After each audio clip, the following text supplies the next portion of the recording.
Welcome back to Zimist Coded. In today's quick tutorial, I'm going to show you how to save your Google Doc as a PDF file. Nice and easy, no stress at all. Now maybe you've created a document in Google Docs and you want to share it professionally or prevent others from editing it. That's where PDF comes in.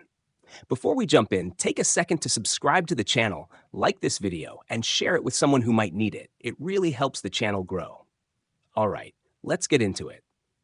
First, go ahead and open your document in Google Docs. I already have mine open here in Google Chrome.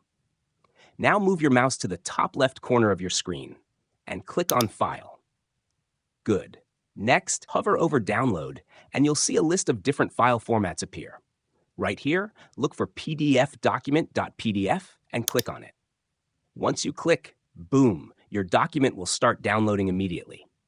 Give it a second. Now head over to your Downloads folder, and you'll see your file right there as a PDF.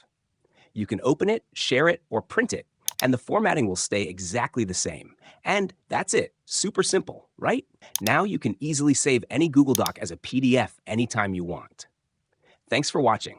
Don't forget to subscribe for more simple and practical tech tutorials. I'll see you in the next one.